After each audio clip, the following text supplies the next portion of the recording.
어제 본문에서 가나안 입성을 이스라엘이 앞두고 있었을 때 르우벤과 갓 지파가 모세에게 요단 동편의 땅을 기업으로 줄 것을 요청하죠. 단 이스라엘이 가나안 정복을 마칠 때까지 앞장서겠다, 그리고 싸우겠다라는 그런 약속 조건으로 말입니다. 이제 모세는 제사장 엘르아살과 여호수아 그리고 지휘관들을 불러서 이 두 지파의 제안을 조건부로 이제 허락을 하게 되는데 29절에 이렇게 말씀합니다. 그들에게 이르되 갓 자손과 르우벤 자손이 만일 각각 무장하고 너희와 함께 요단을 건너가서 여호와 앞에서 싸워서 그 땅이 너희 앞에 항복하기에 이르면 길르앗 땅을 그들의 소유로 줄 것이니라.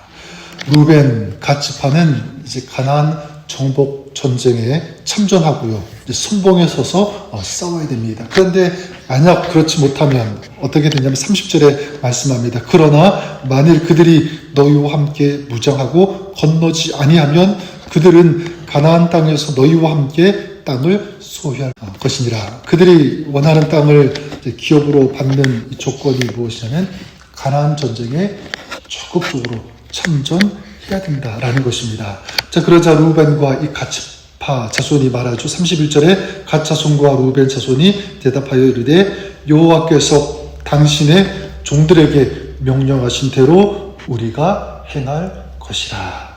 뭐라고 합니까? 당신의 종들에게 명령하신 대로 우리가 행할 것입니다. 그래서 어제 25절에서도 똑같이 그들은 다짐했습니다. 주의 종들인 우리는 우리 주의 명령대로 행할 것입니다.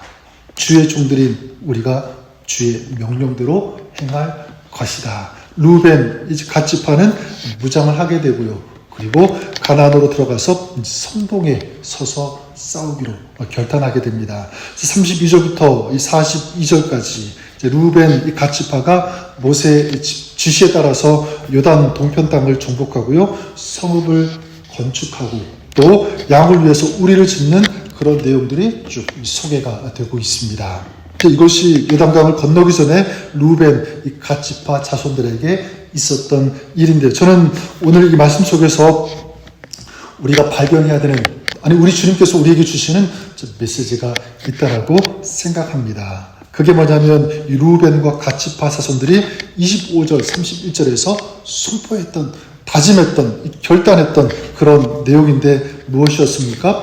여호와께서 당신의 종들에게 명령하신 대로 우리가 행할 것입니다 라고 하는 이 다짐, 이 결단, 저는 이것이 우리의 삶의, 우리 믿음의 결단이 되고요.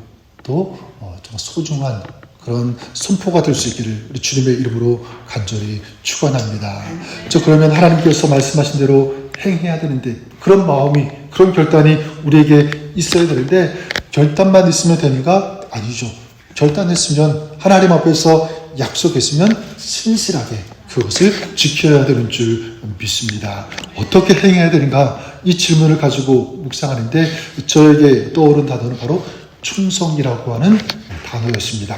충성하는 것, 하나님의 말씀대로 행하겠습니다 라는 것, 뭐와 연결되는 것입니까? 제가 그대로 충성하겠습니다 라는 거죠. 저는 분명히 믿는 것은 하나님께서는요, 우리에게 어떤 최고를 원하는 것이 아니라 최선을 다해서 충성하는 삶, 이 모습을 하나님께서 보시고 기뻐하시는 줄 믿습니다.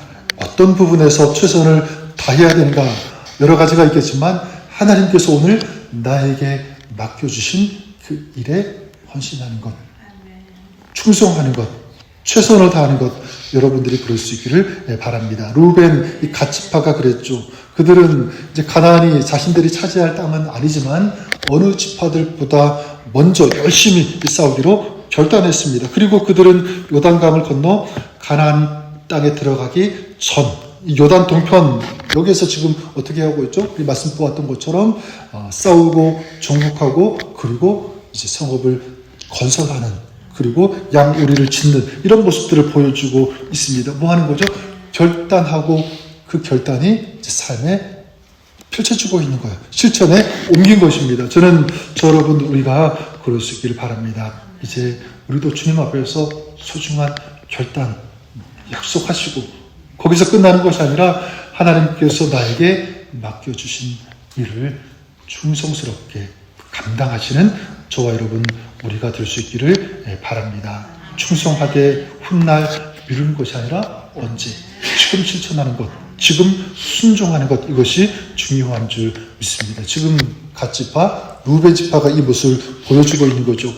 마태복음 25장 23절에 유명한 말씀이 있습니다. 착하고 충성된 종아, 내가 적은 일에 충성하였음에 내가 많은 것을 내게 맡기리니. 착하고 충성된 종 누구입니까? 작은 일에 충성하는 자, 충성할 수 있는 그런 사람. 그럼 작은 일에 충성한다는 것은 무슨 의미입니까? 이것은 크든 작든 어떤 일이든지 하나님께서 나에게 맡겨주신 일이라고 생각하고 사명이라고 생각하고 감당하는 그런 사람인 줄 믿습니다. 일이 보기에 커서 열심히 하고 작으면 덜 열심히 하는 것이 아니라 크기와 상관없이 성실하게 감당하는 그런 사람. 하나님께서 우리에게 보시는 것은 어떤 일의 크기를 보는 것이 아니라 그 일을 대하는 우리의 마음, 그 중심, 그 태도, 그 자세를 우리 하나님께서 보시는 줄 믿습니다. 그래서 예수님께서 이 베드로를 제자로 부르시는데 그 장면을 보면 베드로는요, 예수님을 만나기 전날 밤에 밤새도록 그물질을 했죠. 그러나 고기를 한 마리도 잡지 못했습니다.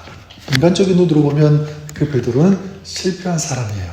그런데 그럼에도 불구하고 예수님은 고기 한 마리 잡지 못한 베드로를 부르셨다는 것. 예수님의 초점 어디에 두고 계시는가라고 할 때 베드로가 어떤 결과를 내었는가, 어떤 능력을 가졌는가, 이것을 보시지 않았다고 생각합니다. 반대로 밤이 새도록 끝까지 자기 자리를 지키면서 수고하고 고기를 잡으려고 했던 그 베드로의 열심, 그 성실함, 그 땀 흘림, 그 신실함, 이것을 주목한 것은 아닐까 생각해 보게 됩니다. 여러분, 세상에서 많은 사람들 얼마나 돈을 많이 모으고 얼마나 성공했냐, 이걸 가지고 보통 사람들은 어떤 판단의 기준으로 삼는데, 그리고 거기에 관심을 많이 가지고 있는데 주님의 초점, 주님의 관심의 대상은 그것이 아니라고 생각합니다. 저 목회자도 마찬가지.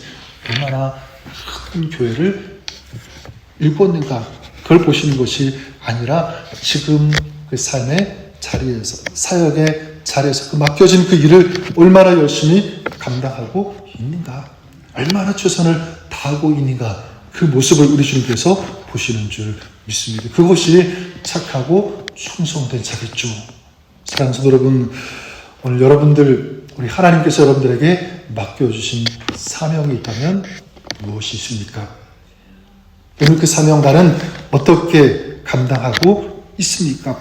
오늘 말씀처럼 충성하고 최선을 다하고 있습니까? 여러분들을 축복합니다. 오늘 여러분의 삶이 하나님께서 맡겨주신 그 일에 최선을 다하시는 그런 여러분 될 수 있기를 주님의 이름으로 간절히 축원합니다. 어떤 일이든지 우리가 주님 나라를 위해서 충성할 때, 신실하게 성실히 감당할 때 주님께서도 오늘 우리를 위해서 신실하게 성실하게 우리를 위해 도우시고 우리를 축복하시고 우리 삶 가운데 아름다운 은혜의 열매, 축복의 열매를 거둘 수 있도록 우리 가운데 역사해 주시는 줄 믿습니다. 이런 아름다운 삶, 믿음의 삶, 이런 충성의 삶 살아가시는 여러분 되시기를 주님의 이름으로 간절히 축원합니다. 사랑과 은혜가 풍성하신 좋으신 하나님 아버지, 오늘 나에게, 우리에게 하나님께서 맡겨주신 일, 사명이 무엇인지를 다시 한번 보게 하시고 그 사명 놓지 않고 붙잡게 하여 주시옵소서. 또한 그 사명을 바라보고 인식하는 것만이 아니라 그 일에 충성하며 헌신하며 성실히 감당하는 그런 사명의 사람 되게 하여 주시옵소서. 기도하는 일, 중보하는 일, 복음 전하고 하나님의 사랑을 나누는 이 사명이 저들에게 있음을 고백합니다. 하나님, 오늘 우리의 삶의 자리에서 이 사명 잘 감당해 나가는 착하고 충성된 종의 삶 살게 하여 주옵소서. 예수님의 이름으로 기도드립니다. 아멘.